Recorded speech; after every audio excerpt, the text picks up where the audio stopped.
How many discounts does USAA Auto Insurance offer? Too many to say here. Multi-vehicle discount, safe driver discount, new vehicle discount, storage discount, legacy. How many discounts will you stack up? Visit USAA.com/auto discounts. Restrictions apply. Welcome to Puny Pod, the podcast who is here for all time. Always.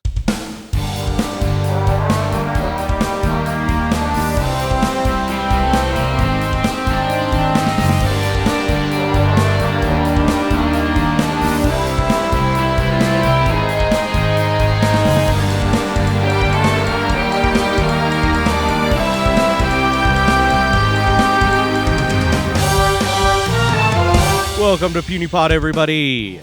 We are the Marvel fandom podcast where we rewatch the MCU in release order.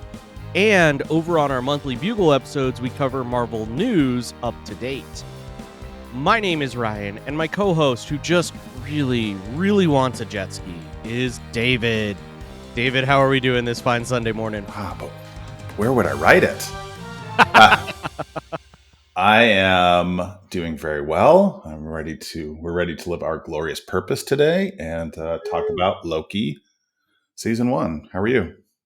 I am doing all right. Got to celebrate some friends last night who they got married a couple weeks ago, and they had their reception last night. And actually, I think there might be a listener listening from that. So, Carl, if you're listening, hi. But yeah, it was a good time. And I'm not too wine hungover, you know? Still can talk about multiverse without breaking my brain. You can never drink too much wine. It's fine. As we saw in this, were you full, very full last night? Yes, exactly. Oh, man. Well, real quick before we get into the breakdown, I did want to share. I talked a little bit about on the last couple of episodes. I've joined Concierge, which is a travel planning company. Basically, think travel agent, all free to you, all stuff. I'm the one getting up and getting the reservations for these folks. So, yeah, I have a client right now who is headed to Disneyland for Oogie Boogie Bash, and we were actually able to, with the work of Concierge, I was able to secure them the date that they wanted for the Oogie Boogie Bash tickets. We're working on some reservations. They're not quite 60 days out, but I've got it on my calendar. I'm ready to get their reservations. Got them set up at the Pixar Pier Hotel in like a premium view room. So, oh, nice. Yeah. It's really cool because they actually have DVC, but they only had enough points for a couple of nights. So they're going to go from Pixar Pier and they're going to transfer across the street to the Grand Californian for the last couple nights of their trip. And what's really cool, and I don't know if everybody knows this, but if you do stay on property with Disney, they'll actually move your bags for you. You just take your bags down to bellhop and they show up in your other room. So if you're switching rooms, they'll just move your bags for you and get it over there, which is really cool. That's very cool. Little known facts. I'm envious. A couple nights at Pixar, a few nights. And how many nights are they going for? I think it's 5 total nights if wow. it reserves. Yeah. Okay. Yeah, it's kind of an annual trip situation for this family. So, pretty cool little situation for them. And yeah, I'm envious of it. Nobody told me that about becoming a travel planner, that basically that whole job is just, oh man, I wish I could be doing this. Yeah, I bet. Well, they'll have a great time. Oogie Boogie Bash is fun. And I think if you're staying on property, it's great. Just, when it's over, the last thing you want to do is walk 2 miles to your small hotel room, like way far away. Yeah, exactly. Yeah, they get to walk across the street, like in that Pixar Pier entrance and everything. Yep. So that'll be great. Plus, in Marvel, maybe they'll get to see Agatha. I think Agatha's back again this year for Oogie Boogie. So, yeah, she was great last year. She was great. Anyway, right on. Well, David, you mentioned it already, but we are covering Loki season 1 here on the podcast today. So, David, do you want to give us your production details on this one? Sure, glad to. So, season 1 of Loki, released June 9, 2021. So, about 3 months after Falcon the Winter Soldier. It is significant in that the date is significant to Norse myth. Wednesday was known as ancient Britain as Woden's Day.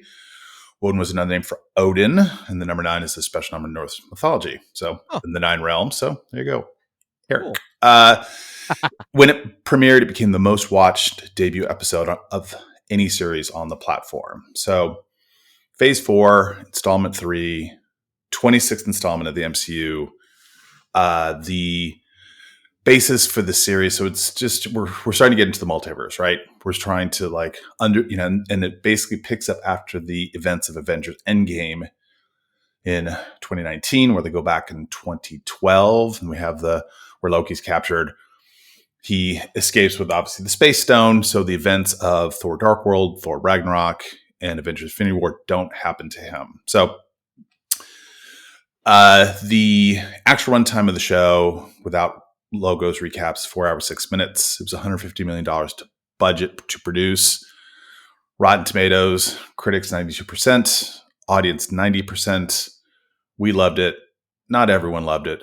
1-star review from IMDb from Kotek Tori Whimsial.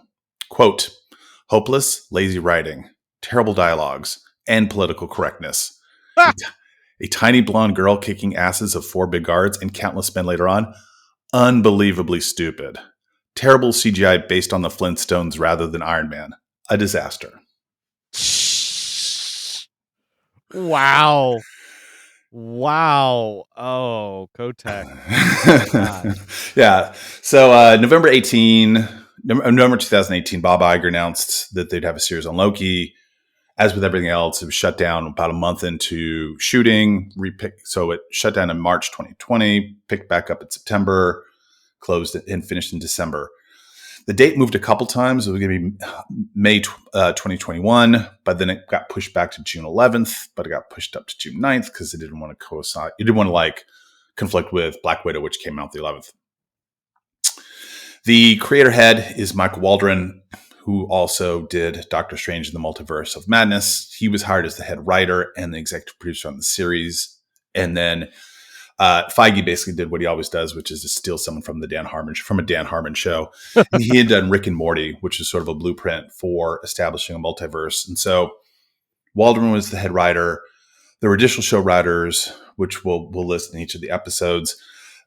He was given just kind of like a broad palette, like here are the characters, and he was allowed to write whatever he wanted to. This show is not based on any of the comics as far as I know.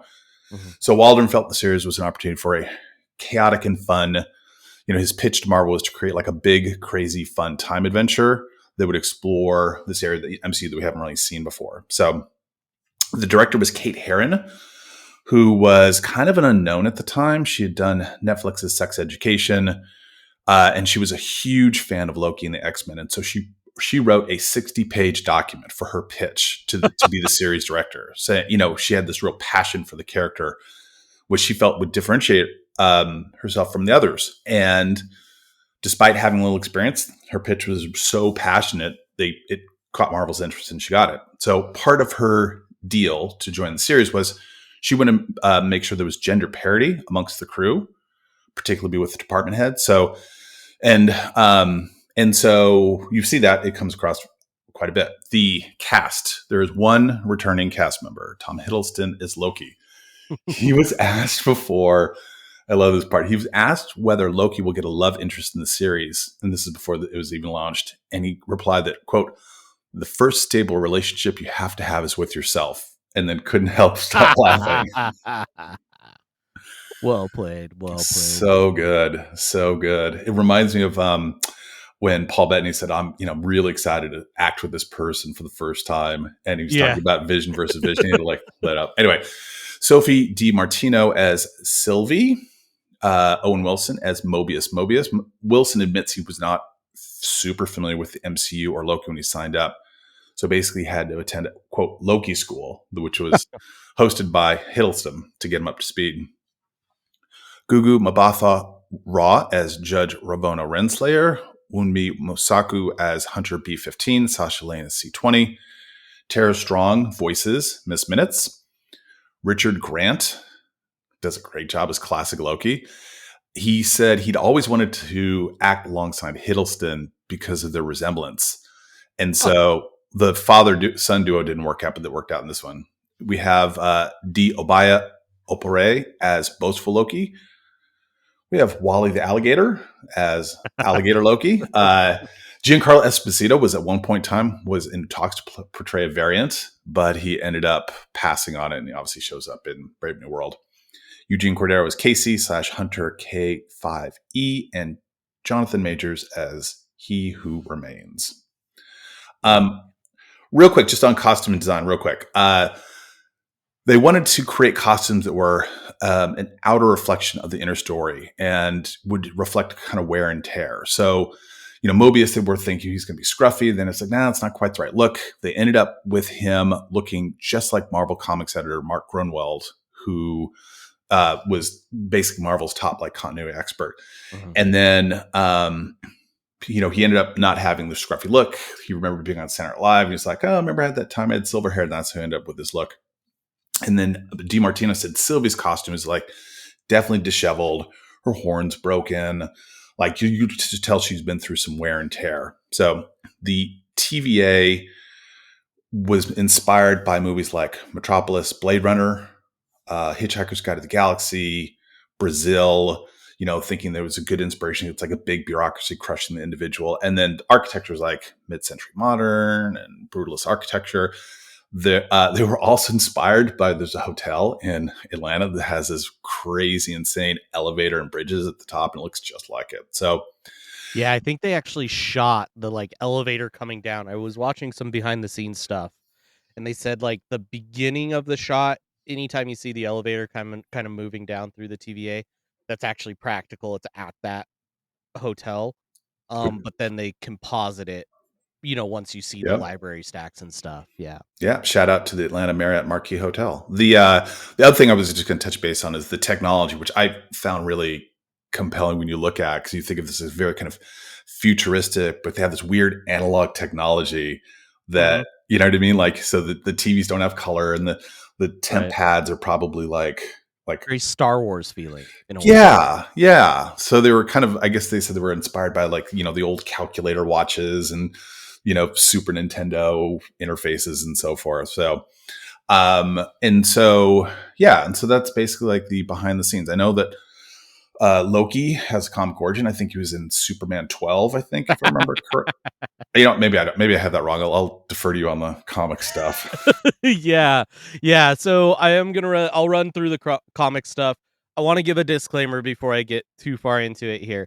For all my hardcore comic fans out there, please understand, in order to keep this not a whole episode in and of itself, I'm going to glaze over some of the more intricate or complex multiversal elements of these stories.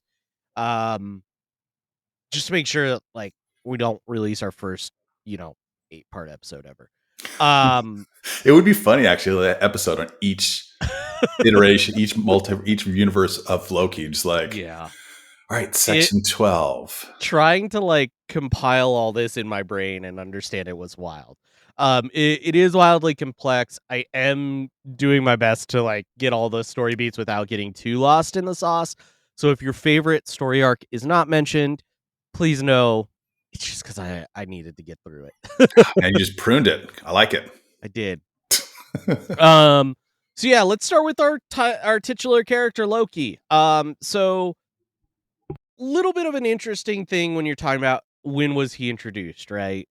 There's one introduction, which is Golden Age. During the Golden Age of comics, they were doing stories about gods, right? So not necessarily comic book characters that also happen to be gods, but actually about the gods themselves. So in the Golden Age, Loki was first introduced in Venus #6, May of 1949. There was no writer credited on that book, though Stan Lee was the editor-in-chief at the time. And actually the the artists behind it, quite extensive here. You have Violet Barclay, Don Rico, Pete Tumilson, Chu Hing, Pierce Rice, Pete. I listed Pete Tumilson twice here. But and then also, this was kind of a fun little thing that I found that I genuinely didn't know about. I haven't done a lot of research on Golden Age comics. If you ever see a credit, particularly in Golden Age comics, of many hands or M hands or diverse hands or D hands, basically that's them saying, hey, we shipped this out to a whole bunch of people, and a whole bunch of people did some pieces of art for us. So 5 people drew it? Yeah, over 5. Oh my god. Many hands indicates that like there are people that did not get credited by name. Okay. Yeah.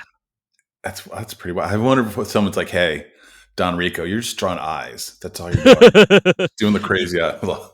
Yeah, and I'd love to dive deeper. I'm sure it's like you have like one guy who's, drawing this page, and then the next guy's drawing the next page or whatever. But I'd love to learn more about that. I would say Golden Age of comics is probably my weakest era of comics. Because that's like like just after World War II kind of era. That's fairly old. So then moving forward into more recent, more of the Lokis we are familiar with. So Loki that most people are aware of, right? The very traditional Loki. Introduced Journey into Mystery number 85, August of 1962.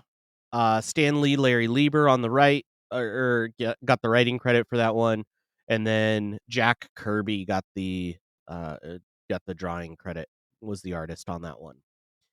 And then another Loki that I will talk about here while I talk is actually the Loki who is currently active in the comics.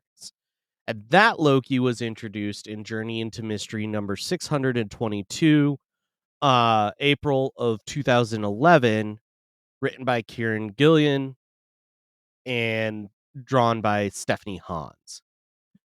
So like I say, Loki complex. So let's get into a little bit of the story. I'm not going to dive super deep into the multiverse like I said before. Loki fanboys and girls, I'm sorry. Like, please know, I'm going to mainly cover Trickster Loki, which is kind of your traditional Loki, but I'll also touch a little bit on Kid Loki and then Eichel, who is the currently active Loki. So disclaimer out of the way, let's get into it. We all know the story pretty well. Just to sum it up, he's a frost giant adopted by Odin, God of Mischief. You kind of know the beats. To be honest, the movie's got this pretty much right. There really wasn't a whole lot of deviation there, so I'm going to save everyone some time by skipping the origin pieces.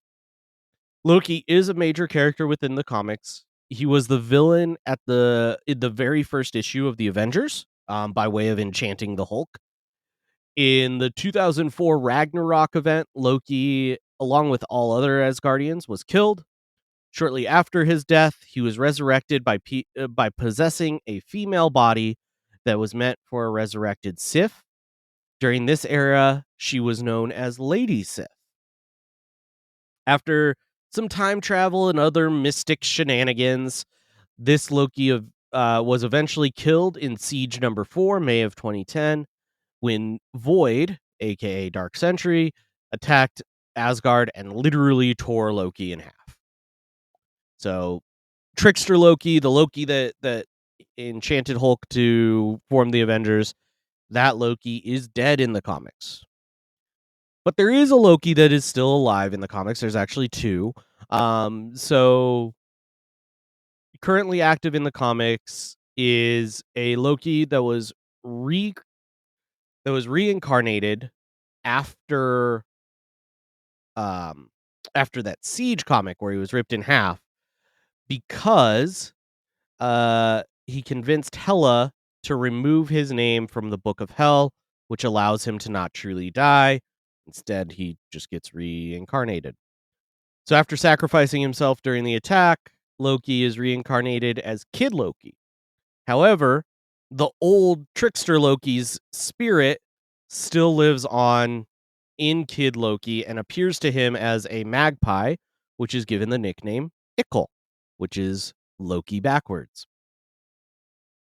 This Loki had adventures where they become the god of stories, they ran for president, they became the sorcerer supreme, and most recently they have regained all their memories and they're pretty much your classic Loki. So in the comics, you have Ickle, who has moved on from being a magpie, is actually in a body, and then you have Kid Loki, who is kind of the Loki if he had remained innocent right now. So, that's Loki. Moving on to Mobius, Mobius, introduced Fantastic Four 3. Oh my goodness! Introduced Fantastic Four 346 September of 1990. Walt Simonson got both the writing and drawing credit on that one. Mobius is a middle manager at the TVA who rose to the role of judge on a few occasions. He played key roles in the TVA's trials of the Fantastic Four and She-Hulk for their individual crimes against the timeline. Prior to this show, Mobius's appearance was based, as you mentioned, on Mark Grundwald. So he kind of had the mustache and that sort of situation going on. He looks just like him. Oh, yeah. Yeah.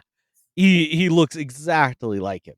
And it was perfect because Mark Grundwald was really obsessed with kind of like making sure that Marvel stayed in continuity with each other, and like that was one of his big things during his time as editor, was making sure, if somebody was doing something over in Avengers, it reflected in their solo book and that sort of stuff. It's a perfect homage. Yeah. After this show, they changed Mobius's look in the comics to look more like he does here. We'll get into why that is in a second.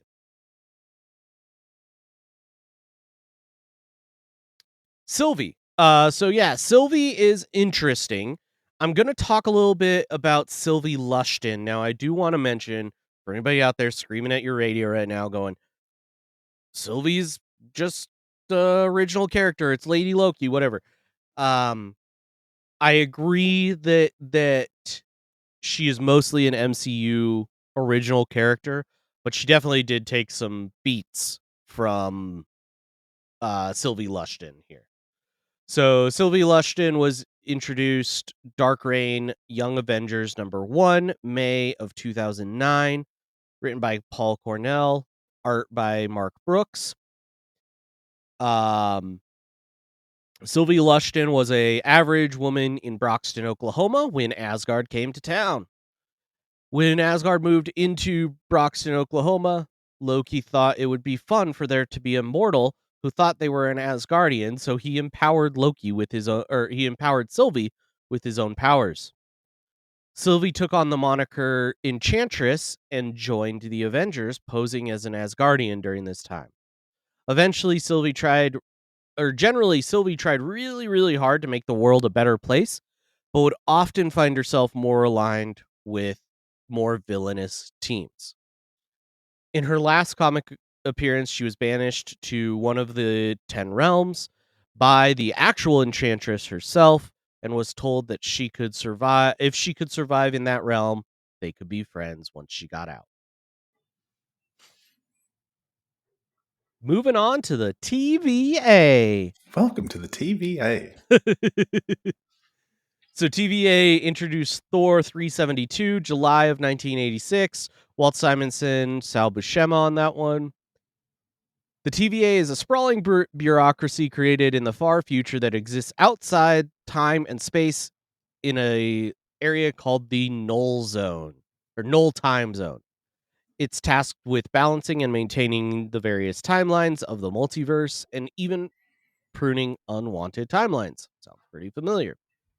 The TVA in the comic books is made up of chronomonitors who monitor, chart, and record timelines, and Minutemen who are essentially the time cops. They use their retroactive cannons, or retcans, to destroy unwanted timelines. Over the years, the TVA has been kind of an overall authority when things start to get too weird. They've put the Fantastic Four, She-Hulk, even Hawkeye on trial for crimes against time. Interestingly, the TVA is one of the few places where the comic books and the MCU directly intersect. So things that happen in the MCU directly impact the comics through the TVA. As the TVA that we see exists outside time and space, the TVA that we see in this series is the same TVA that interacts with the comics.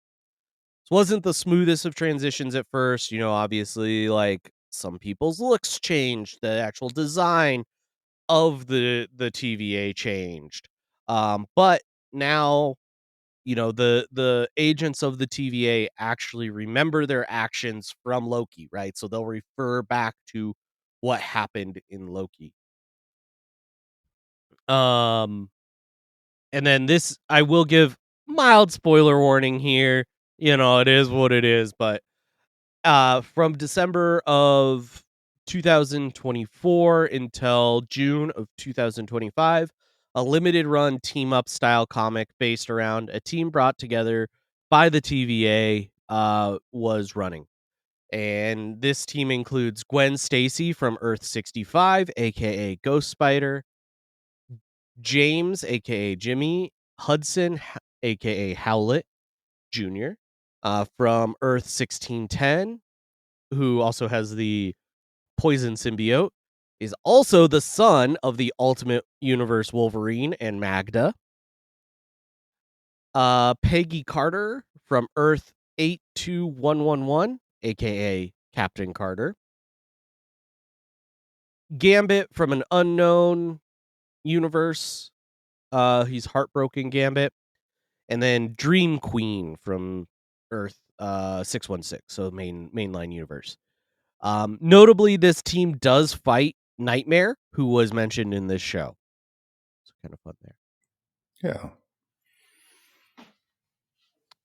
And last but not least, He Who Remains. So anybody who knows who He Who Remains is, I'm not going to spoil it, but anybody who knows who He Who Remains is it please know. Mephisto?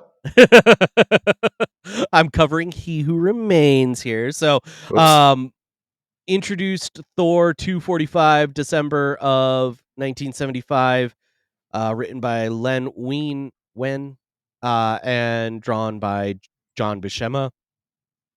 He Who Remains is the final director of the TVA at the Citadel at the end of time, the last reality of the multiverse.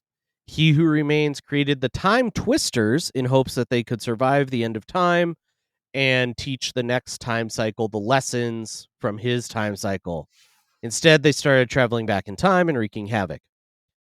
After the death of the Time Twisters, he created the Time Keepers with the same mission.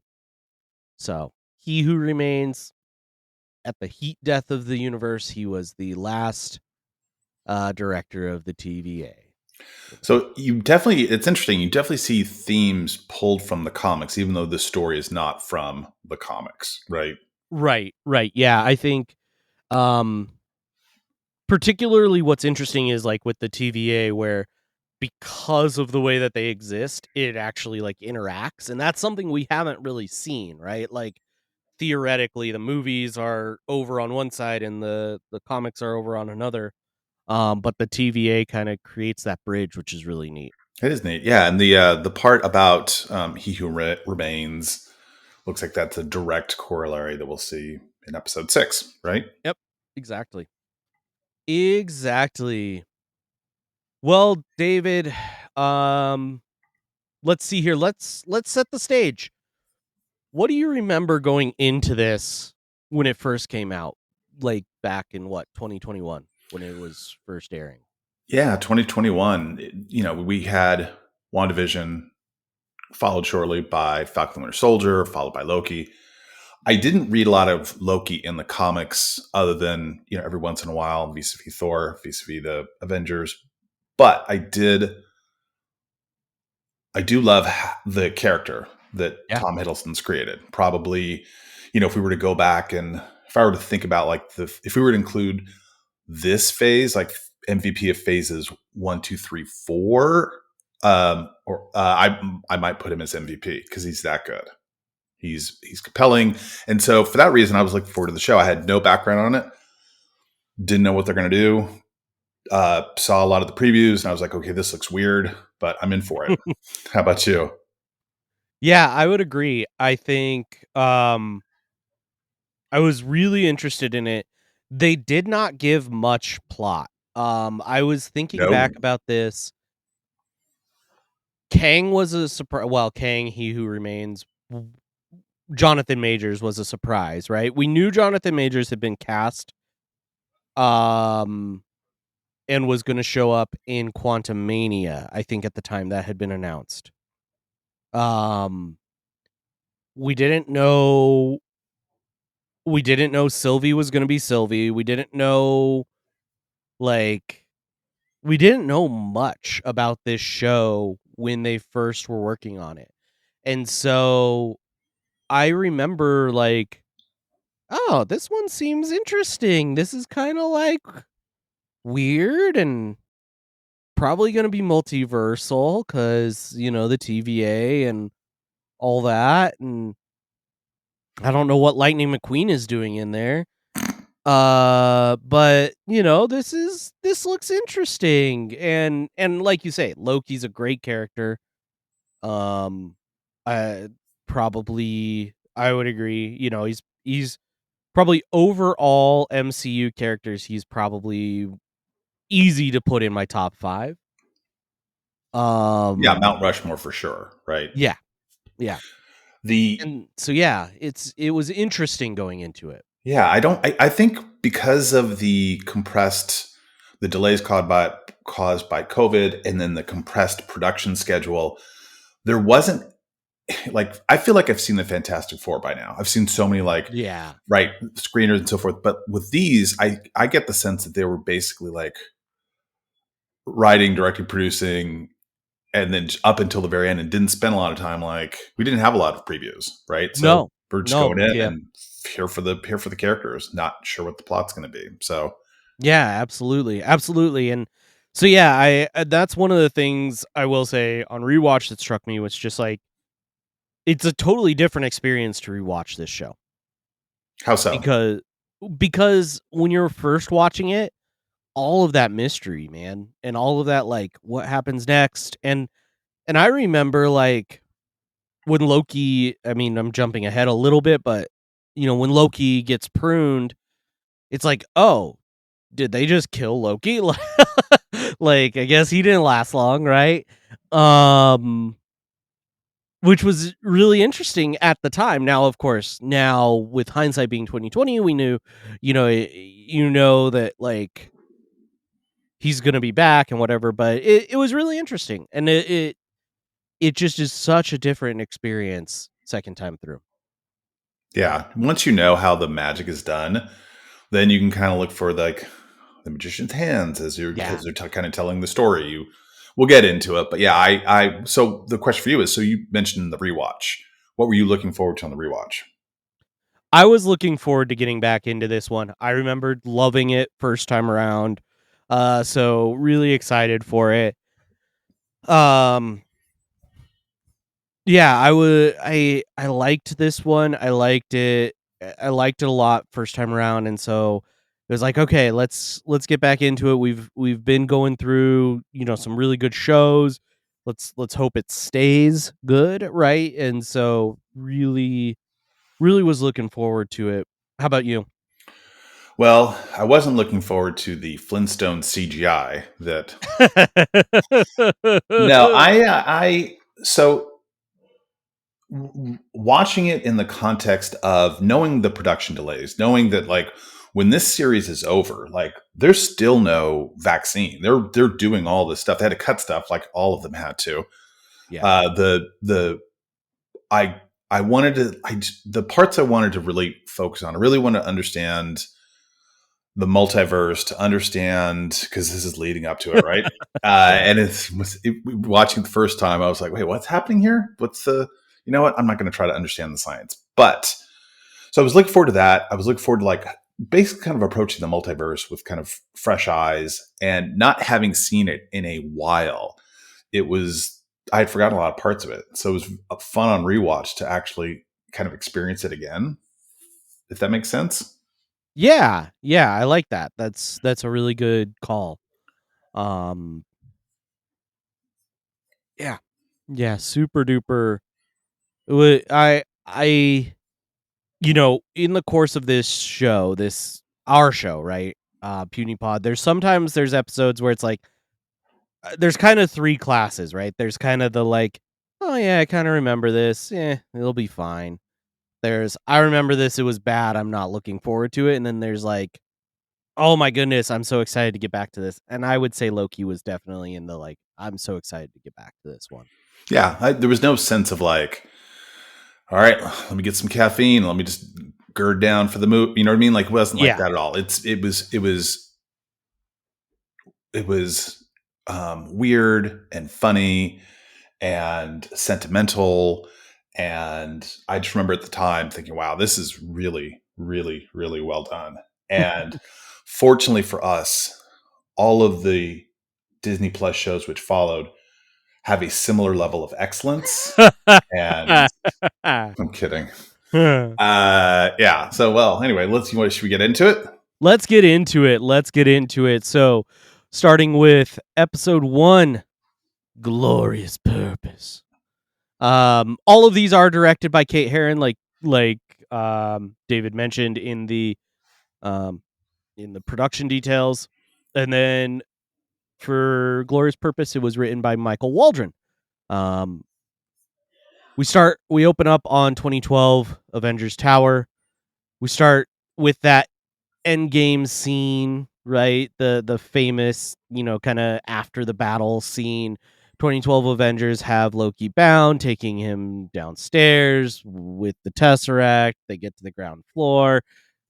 Hulk hates the stairs, and we know from Endgame what ensues here. The briefcase goes flying, Tesseract comes out, and Loki grabs it and vanishes. I did like during this episode, or during this scene, if you go back and watch this versus Endgame, it's actually different takes of the events. So, which is kind of cool because it's just like it shows you that the timeline's a little different, right? And it's very subtle, right? It's like Loki's like impersonation of Steve is a little bit more robotic this time around, and so it's very, very subtle, but it's kind of cool that they used it that way to show a different, show that a timeline is a little different. So we find out where Loki vanished to at that point, which was the Gobi Desert in Mongolia. So he is in Mongolia. He finds himself surrounded by native villagers. The TVA troops emerge from their time doors, and they brand Loki as a variant. They intend to arrest him for crimes against the sacred timeline. Loki attempts to fight his way out, but Hunter B-15 alters his body's flow of time with a time twister and attaches a time collar. Everything is time. The TVA then plants a charge to reset the timeline before taking Loki in. When landing in the desert, such reminded me of like Afghanistan in 100%, right? Yeah, they do that. They do a really good job doing that, like throughout, like a lot of like visuals. It's like, oh, this is like similar to how this scene was shot in Avengers and so forth. Yeah. Do you think that the Gobi Desert was chosen by Loki, or was that just he just grabbed the Tesseract and went somewhere? I think he went somewhere. How about you? Fair. I think so too. I couldn't figure out why he would have picked the Gobi Desert. Like, there's no tie between Loki and Mongolia that I can think of. Dude, I would have picked that Pixar Pier Hotel travel if you have planned over the Gobi Desert.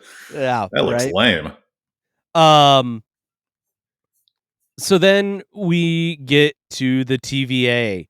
Loki is brought to the TVA. He tries to escape multiple times from Hunter B-15, who keeps rewinding him and bringing him back. Loki finally gives up, and the TVA confiscates the Tesseract. Here we also see what I have to assume was a Martin Shkreli joke. One of the other variants that's being detained talks about how his dad is on the board at Goldman Sachs or something like that. Mm-hmm. And I'm like, oh, is that a yikes? Timely. And then we get into kind of like very Twin Peaksian vibes here. Loki is processed and stripped of his Asgardian armor. We get the obligatory shirtless scene with a very creepy droid. So creepy.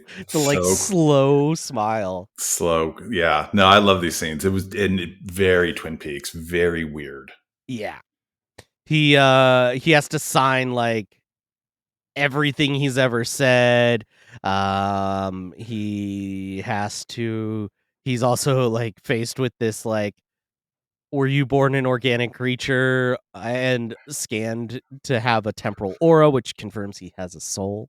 And in that scene where he's like the organic creature, he's like, what? To my knowledge, do a lot of people not know they're robots? Yeah. Thank you for your confirmation. Right. So good. Yeah. The we'll see it later on, but like the stack of the pile of everything he said, and there was like debate as to like how tall the pile would be. And then he said something, and he goes, prints it out, and puts it on the top. It's so funny. So good.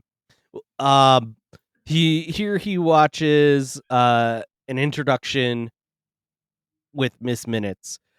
She provides basically the background exposition on who the TVA is. She explains that long ago there was a multiversal war where countless timelines battled each other for supremacy, leading to potential universal destruction. But then the Timekeepers emerged and brought peace by reorganizing Can't help the but do it. multiverse into a single sacred timeline and created the TVA. Maybe you started an uprising. We're just late for work.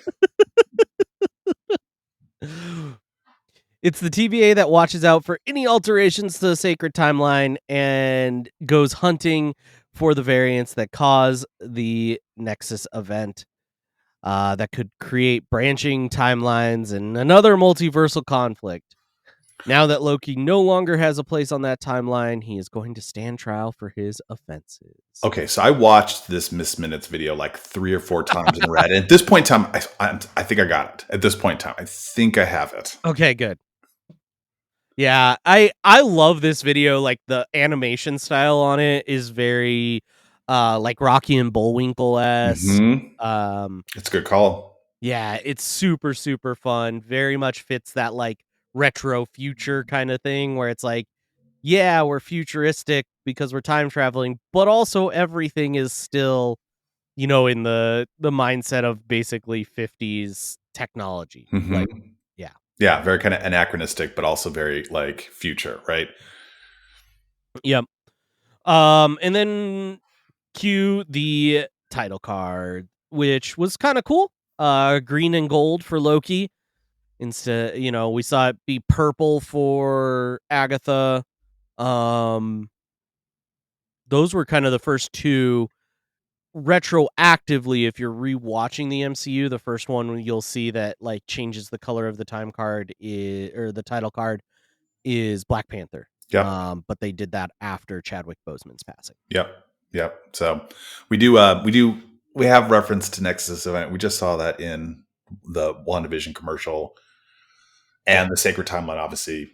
the Ancient One talks about in Endgame. So we helped to kind of add a little reference or add a little like explanation there because it was not clear.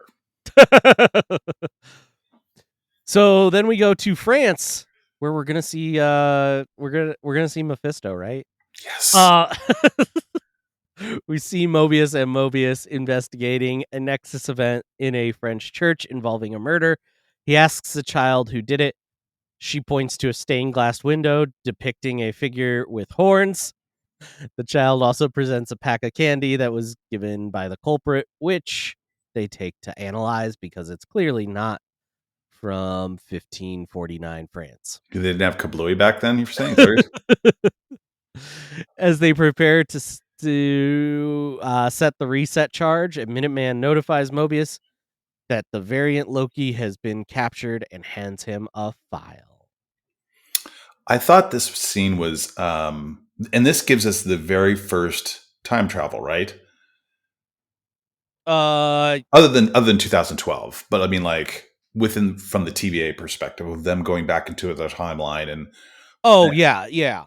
So I at this point in time, I'm like, oh, we're going to jump around quite a bit. This should be really interesting. The when I saw the stained glass, I was like, oh, it's clearly Mephisto. Let's do this.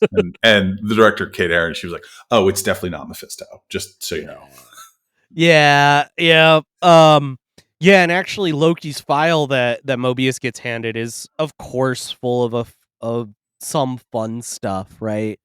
One of the things it marks is his sex is fluid, which makes him the first LGBTQIA plus character in the multiverse that is a major character, right? We know the scene from Endgame, but and like confirmed in that way, right? Because we also know that Valkyrie is bisexual and also I believe appeared with a femme presenting lover in one of the movies, but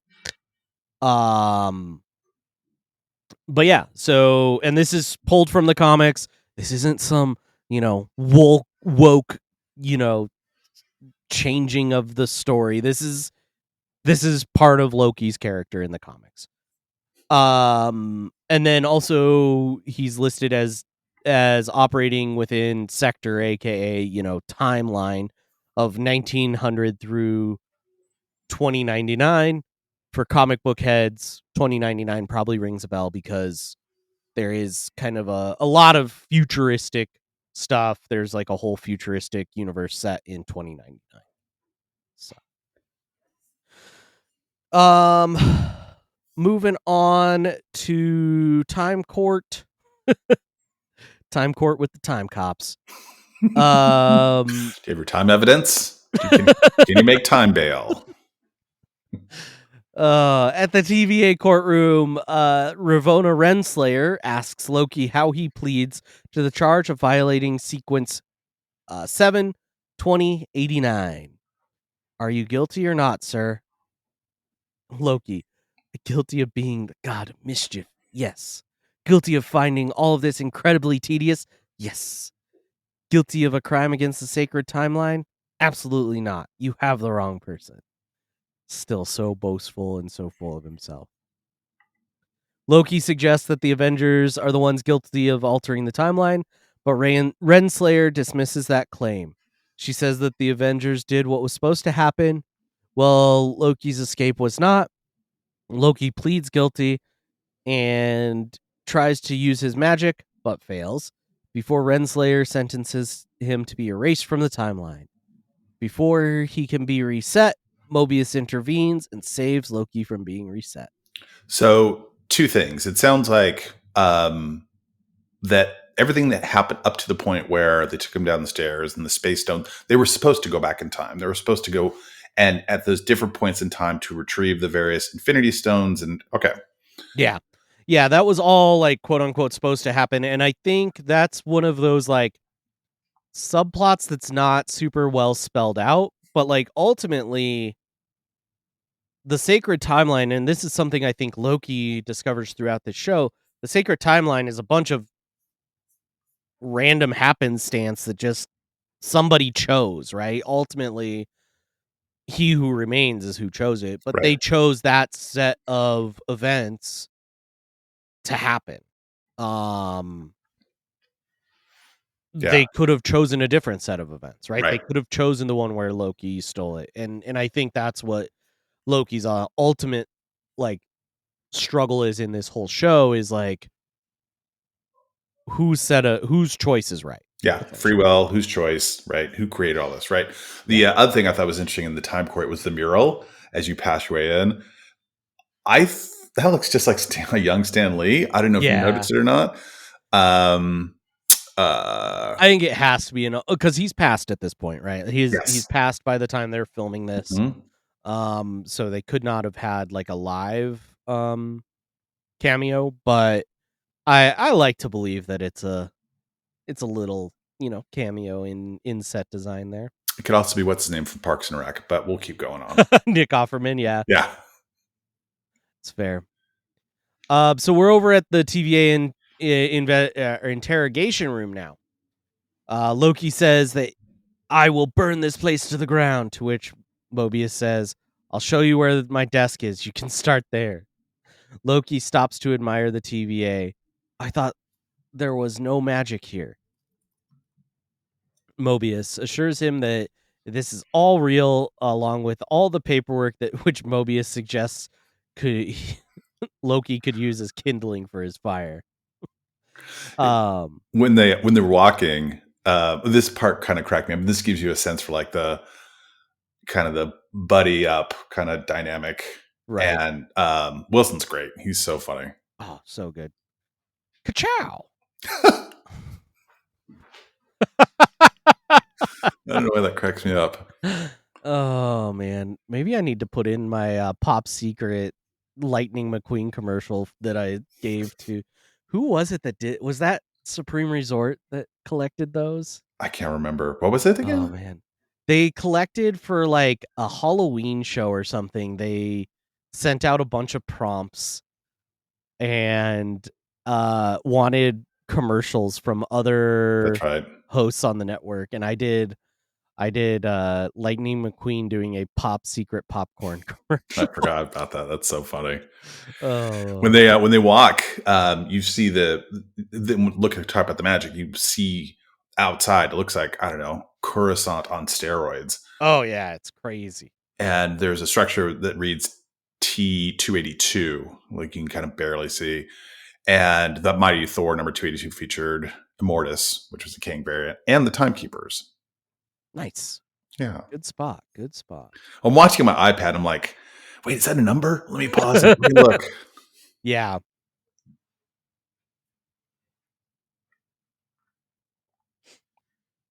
Yeah, there was a lot of numbers and a lot of like things in the TVA, and not all of them meant something. Like all the floors were random words and like SYF or 1B4 or whatever. But yeah, definitely cool. Some of them definitely had some little nods there.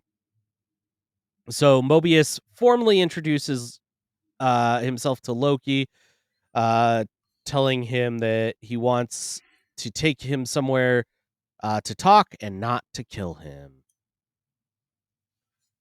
So now we are in the interrogation room. Which Loki says, this really does feel like a killing me kind of room. We see that Mobius, while he's drinking his Josta soda, which was the fun fact, first energy drink ever produced, and it was produced by PepsiCo. And fun little side quest for folks out there. Go to savejosta.com if you ever want a fun little like time capsule of early 90s internet culture. It is, yeah, it's an interesting one. I'm going to bookmark that right now.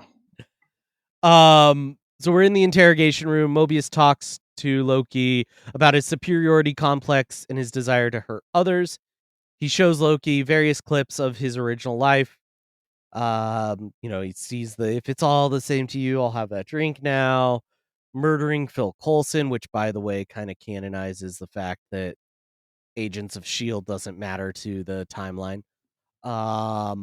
attacking Vienna, cutting the dude's eye out. Completely forgot about that. Also, this really fun sequence where Loki is DB Cooper because he was young and lost a bet to Thor. I loved that one so much. Yeah, that's one of the things that showrunners talked about, was like they wanted to make this kind of fun and weird, and like thinking of him, and Mobius is like so excited that like, you were DB Cooper. Like, I was young, I lost a bet to Thor. Loki claims that the timekeepers in TVA are an illusion. He argues that it was by choice and not fate that led him to become who he was. Mobius then shows footage from Thor Dark World where Loki directs the cursed to take the stairs to the left. This was supposed to lead them to Thor, but instead led them to Frigga. Oof. Loki denies causing Frigga's death, but Mobius tells him it was all of it was intended to happen on the timeline. Mobius tells him that Loki is not born to be a king. Rather, Loki was born to cause pain, suffering, and death. So does Loki not know that Frigga is dead? Does he think that this is like an illusion or a trick?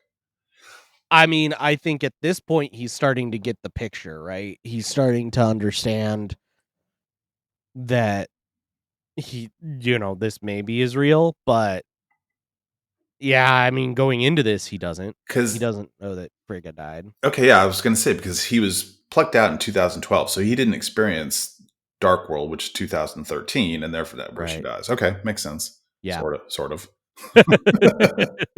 I still got it, man. It's still up here. Still there. As Loki ponders reality, Hunter B-15 arrives and summons Mobius to discuss a fallen Minutemen unit. When he returns, he finds that Loki has escaped along with Mobius's time twister. Bum bum ba-dum. Or Tempad. Was it? Oh, it was his time twister. He didn't have the Tempad yet. Loki follows Casey to the TVA office and threatens to kill him if he doesn't give him the Tesseract. Casey casually pulls it out of the drawer of the evidence cart.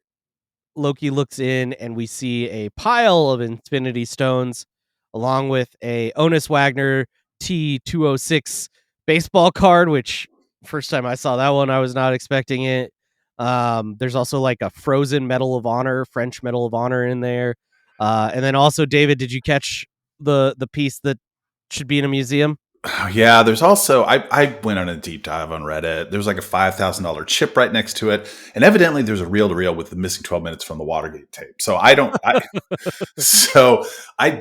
loved this scene so much, and he just realized at that point in time, he's like, oh, these are just kind of casually standing around. They're using them as like paperweights. Yeah.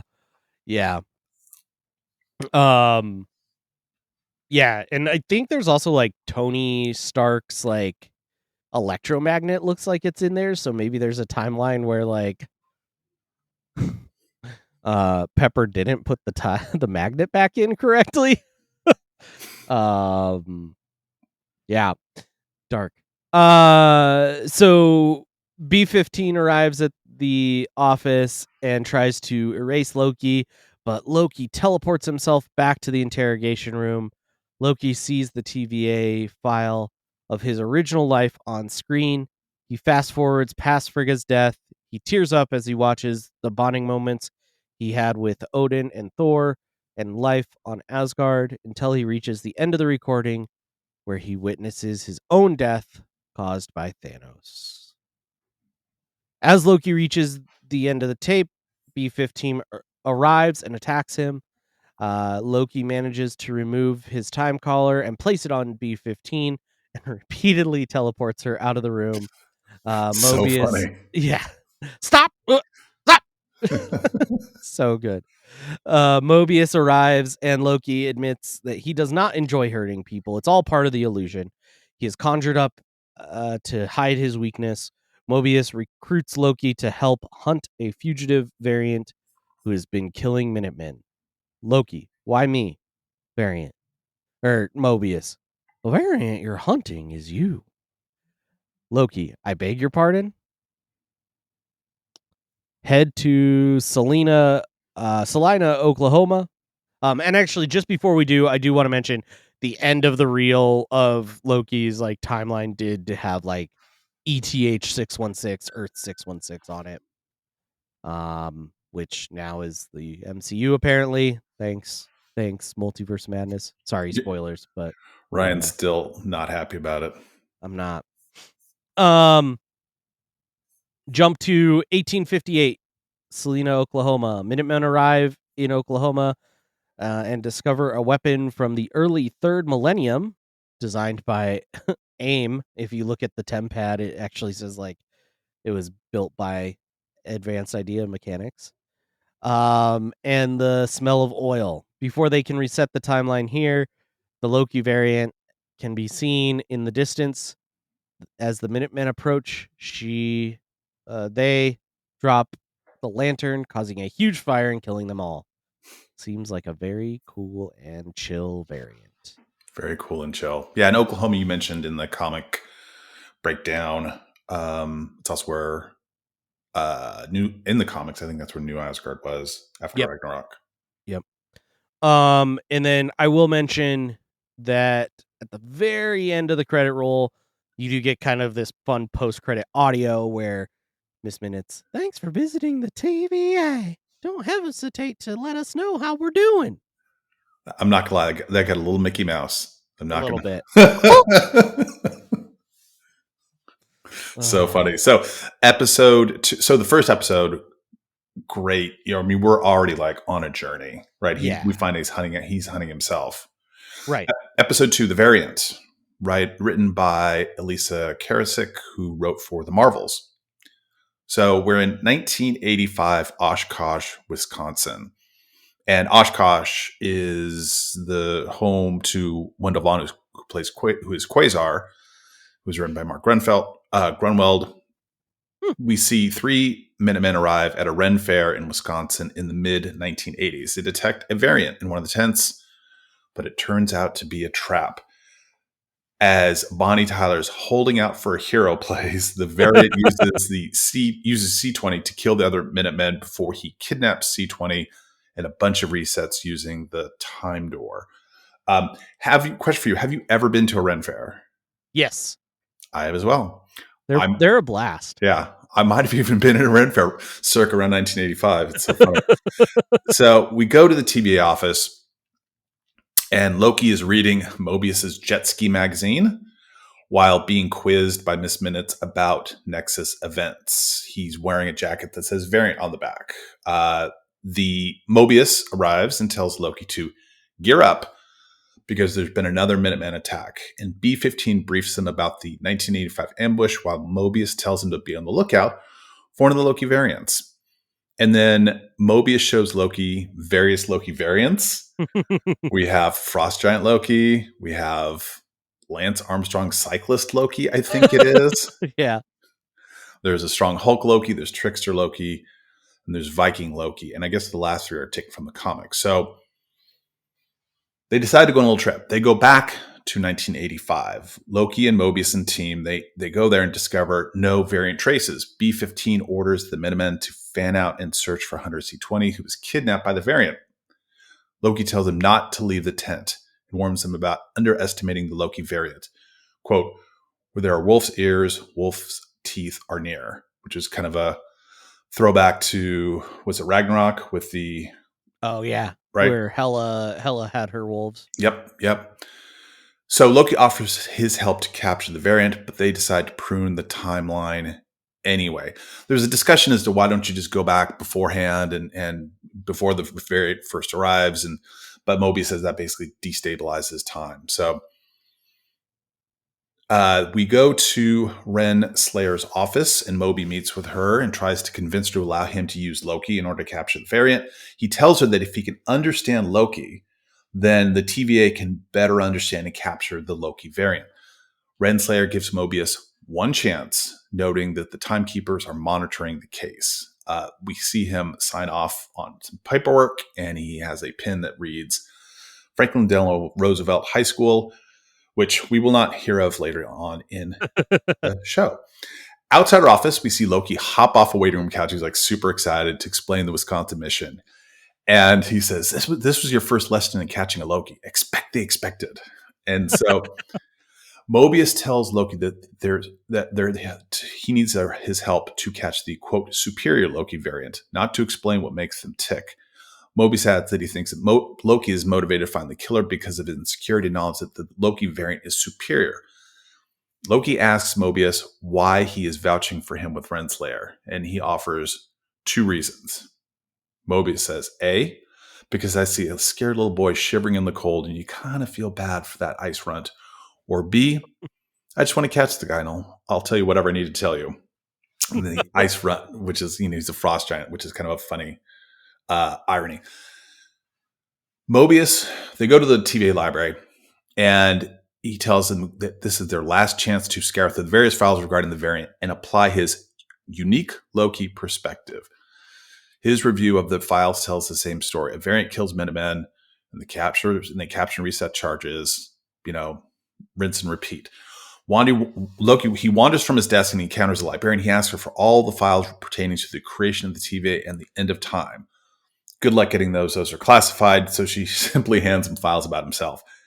And he's reading about the destruction of Asgard, and he concludes that the variant is hiding in apocalyptic events. And he explains to Mobius that as long as the intended destruction occurs, any changes made by a variant within the apocalypse won't create a branch timeline that the TVA can detect. And this is because the destruction of the apocalypse erases any changes. So they can kind of live there rent-free. There's a long quote, which I won't repeat, but it basically makes clear, is everything, if it gets destroyed, it happens as intended. The Loki variant can hide there, right? Yeah. Morbius. God damn it! I knew that was going to happen. There it is. It's Morbin time. There it is. Well, we know it's going to happen. Well, it's either going to be Morbius or Morpheus, or it's going to be something. I was going to mess it up. Anyway, Mobius is reluctant to test Loki's theory for fear of getting stabbed in the back, but Loki convinces Mobius to trust him because I love to be right, and that is a true statement. They jump to 79 AD, Pompeii, Italy. So he reluctantly follows Loki to Pompeii to test out the theory about no variance energy showing up in the apocalypse. Mobius warns Loki to be careful to keep it on the down low because they're not supposed to be there. So only small disturbances. Instead, Loki loudly warns in Latin, "My name is Loki. We are agents of the Time Variance Authority. I bring you all dark tidings. All of you. You're all about to die. That volcano is about to erupt. I would know because I'm from the future." And was so not Loki, no pun intended. He was not low key.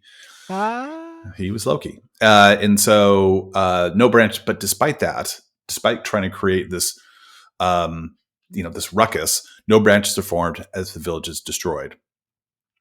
And at that point in time, they realize the theory is correct. Now, the question I have for you is, what apocalypse would you like to be present for? Assuming you could time doorway. Yeah. The one that comes to mind immediately is the dinosaurs, right? Oh yeah.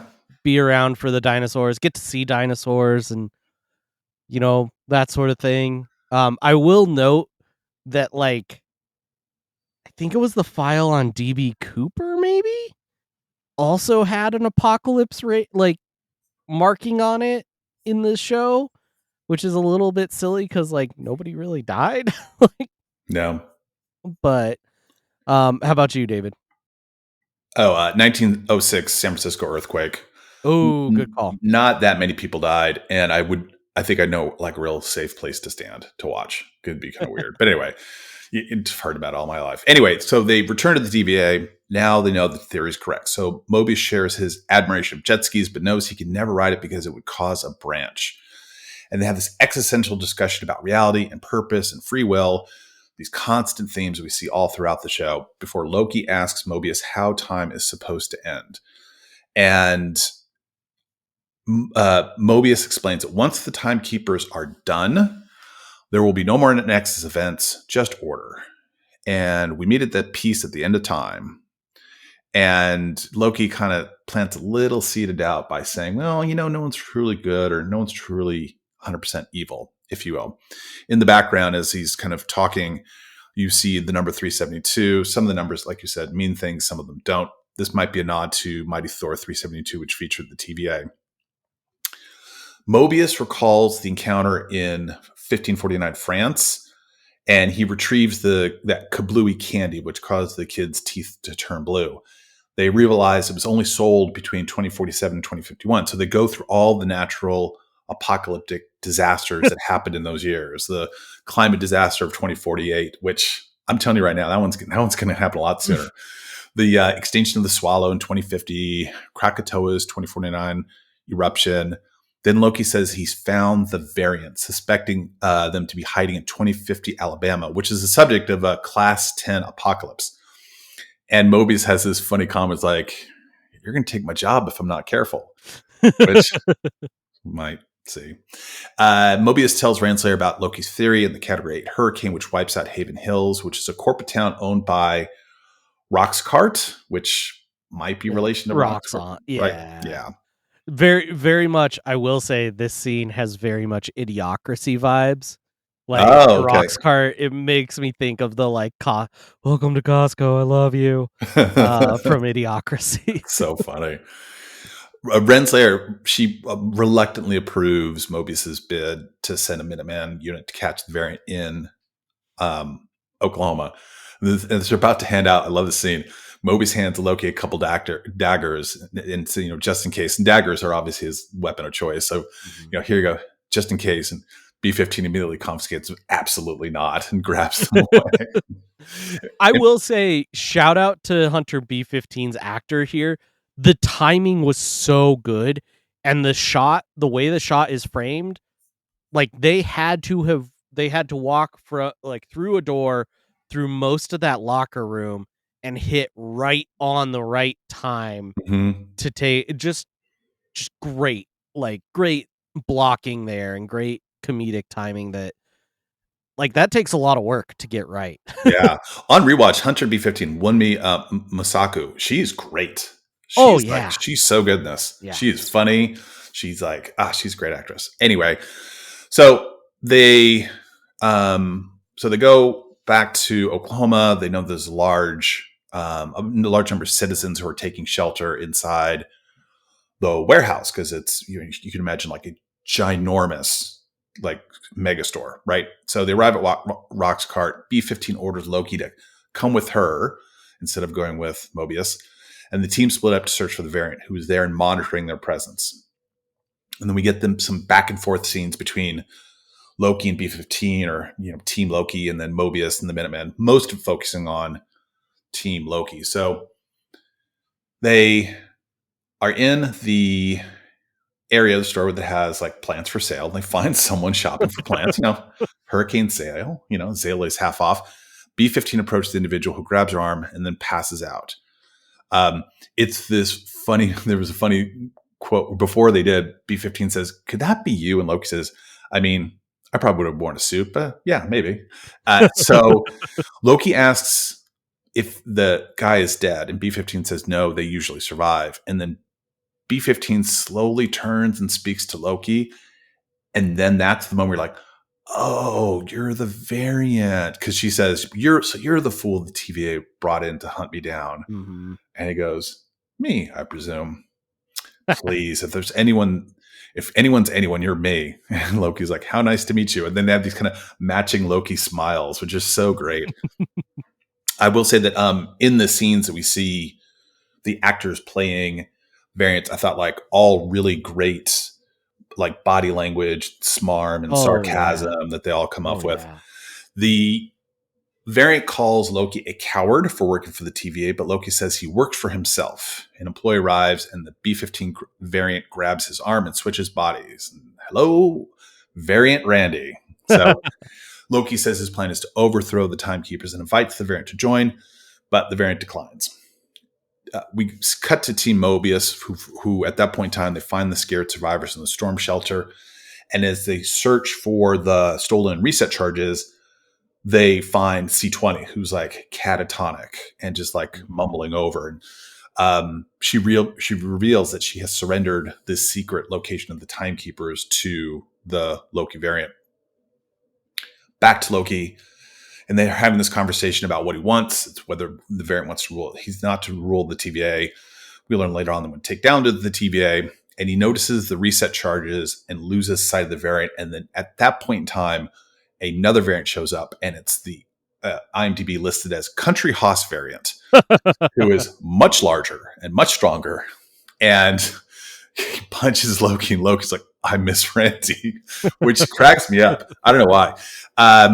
Basically, they've attached a time temp pad to a detonation apparatus. And then, Loki then comes face to face with the actual variant, who reveals himself as a female Loki and says, this isn't about you. And before that reveal, we obviously didn't know the gender. I think people presumably thought it was male, but they used both male and female actors to as stunt doubles in the earlier scenes, just to keep people guessing. So the timer explodes, which causes this cool scene where these like various time doors that open up, and it just gets dropped. The reset charges get dropped in through different points in time, and they explode across a sacred timeline, creating an array of branching timelines. And so at this point in time, the TVA is in crisis mode by all the Nexus events. Renslayer's watching the branching from this from inner office on the screen, and we see her grab her time stick as other Minutemen enter time doors to join the action. Her helmet says A23, which I'm pretty sure is reference to Avengers 23, which is her first comic appearance. Oh, nice. And then there's a lot of, if you really want to like strain your eyes, you can see a bunch of different locations, planets on the timeline. Yeah. One I want to call out real quick is I thought, so there's one that is Thornton, USA. I grew up in Thornton, Colorado, USA. And I thought for a second, and that would be a very obscure, Thornton is it's a North Denver suburb that's like a sleeper town, right? So it would have been very, very strange for that to get a shout out. But other than being the home at a time to Mile High Comics, it was not much. So yeah, that one was kind of funny to me. But there also is one of the times that's a reference. It is it's the one for Vormir. So Vormir, the date that is shown is 4/23/2301, which obviously 2301 doesn't mean a whole lot, but 4/23 is the release date of Endgame. Oh, yeah. There's probably all sorts of little Easter eggs on screen grabs. I'm going to assume it's Thornton, Colorado, and they didn't misspell it. So congratulations there we go. On your Nexus event. Somebody from Thornton must have been on the production team and got it snuck in there. October 25, 1551. Anyway, the female variant leaves Roxcart through a time door, and then Mobius arrives and yells at Loki to wait, but Loki enters the time door right behind, and it closes behind and leaves Team Mobius behind. And that's the end of the episode. End of the episode. Hey there.